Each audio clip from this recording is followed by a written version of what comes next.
many of these products are being reimagined here in Spain as well. So real momentum, and something for all of us are very proud of. As I said, and I'm going to stop talking about Yahoo now, you can say get off the stage. I thought we were going to talk about mobile, I'm going to talk about mobile now. So this, as I mentioned, is a sea change in our business, and this tipping point. We've been talking about mobile for so long, finally it's here. And this is how I feel about it. I feel a little bit scared, if I'm honest.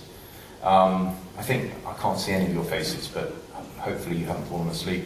But it is scary, right? I mean, we've been talking about mobile marketing for so long. I wrote a mobile marketing strategy in 2001. And I went to present it to this board of traditional media people, and they just looked at me blankly, like I was absolutely crazy. And perhaps I was crazy, because I was about 10 years too early, well, it was 12 years too early. But now that it is here, we're suddenly being told, and I'm going to show you some data, that it is here now. You know, how are we going to market to consumers on the mobile phone? So, hopefully, in the next sort of 15, 20 minutes, I'll be able to explain that to you. A couple of stats to start us off. This is the percentage of internet traffic. By the end of 2012 was 13% of all internet traffic was from a mobile phone. It's probably now closer to 20% globally. Take that on board, 20% of all internet traffic now on the mobile phone. In some countries, India as an example, mobile internet traffic has overtaken the PC. And this is going to happen everywhere. That's a bold statement, but I'm pretty sure it is. And you know, this is something really, this is a major, major change.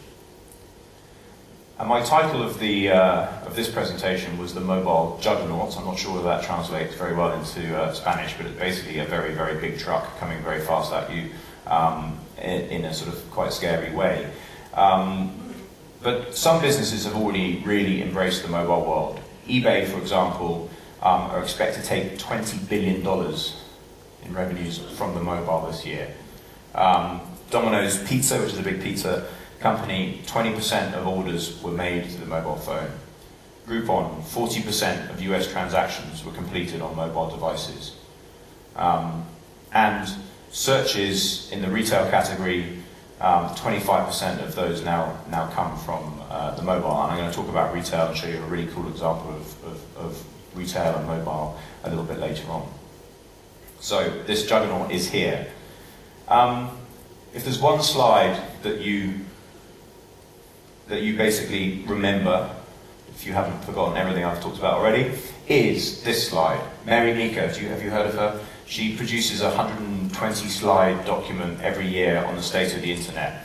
And this slide from it shows the amount of time that consumers are spending with media versus the amount of advertising dollars spent on media. So, in the sort of turquoisey colour is the amount of time spent with a media, and in the orange is the amount of time, amount of money that is spent on that media. And this is in the US, but this applies pretty much globally. So 7% of people's time is spent with print media, yet 25% of advertising dollars are spent on print, so on and so forth, the radio, TV, the internet.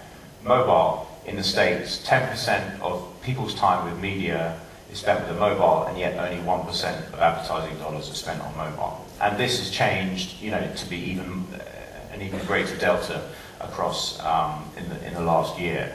And the same occurs here, the same occurs across the world. The second point I want to make about this slide is there's also been a lot of studies shown by some of the great marketers that if you take out creative, which is obviously an important factor, but if you look at the media side, the great marketers who have delivered the great campaigns over the years, they have been the ones that have aligned now, people's consumer media habits to their marketing, and that they've innovated and they've adopted new media earlier. So that's something to consider. So I suppose the big question is, why hasn't the industry caught up? why am I telling you that, you know, that there is this discrepancy between time spent versus media spend? And, you know, you can sort of summarize it with this, right? We've got so used to everything getting bigger and better, bigger HD screens, bigger. Everything has got bigger and better as we've grown up, and from an advertising perspective, that's been the same. But suddenly we're being told as marketers, shit, you've got to market on a mobile phone that is 4 inches or 6 inches or 7 inches in size, and that's inherently a challenge, right? And that, I think, is what has driven a lot of this. And hopefully in the next few slides, I'll show you some examples of some good marketing done on a mobile phone, something, you know, on a 4-inch screen. So Martin Sorrell, who you might have heard of, said in an interview in March, smartphone ads are prehistoric right now, but the market penetration of phones is there, and the ability to find people at the right time in the purchase cycle is going to be more apparent and more effective there as well. Now, I'm not sure I agree with him that they're prehistoric, and hopefully, as I said, I'll show you some examples of why I don't think they are prehistoric. But I fully understand where he's coming from, and certainly he's shown that he's recognised that there is that opportunity. It's now for us as media owners and tech businesses to give you and educate marketers as to the opportunities. So here are some sort of insights into marketing well on the mobile phone. First of all, search. It is a very effective medium on the mobile, but you need to think about it slightly differently. Keywords can be different for the mobile versus the PC. You need to think about the medium and think about what people are doing when they're on their mobile phones. Their searching habits are different. They're often in different environments, and we'll talk a bit about the retail world coming up. But you know, if you think about it, how much searching you do when you're in a store, search is a key element of that. So thinking about your keywords, working with your favorite search provider like Yahoo to educate you on what would be the best keywords. And copy is the same. Writing different copy for the mobile experience is something that we need to think about. And then also bidding. So obviously on a PC screen you have a much longer screen, you have more opportunities to see ads. On the mobile you can only maybe see 2 or 3, so you might need to change your bidding strategy for the mobile phone. And the last point is about the destination, making sure your site is optimized for mobile conversions, and I'll talk about that in a sec.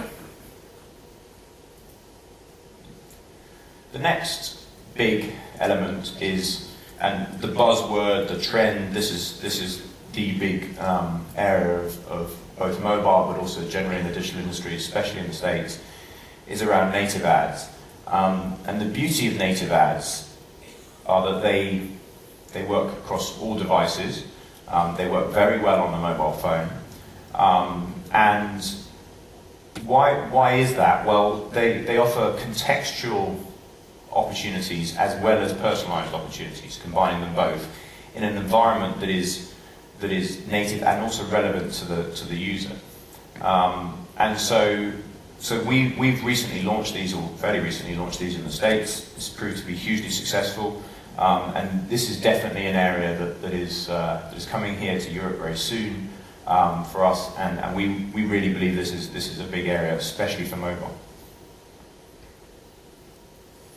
As I mentioned, one of the other things that we have to consider when we're producing ads on the mobile phone is to make sure that we're pointing at sites that are optimized for the mobile phone. There was a recent study done in the UK of the top 100 businesses in the stock market, and 80% of them didn't have an optimized mobile site, which is insane, like insane.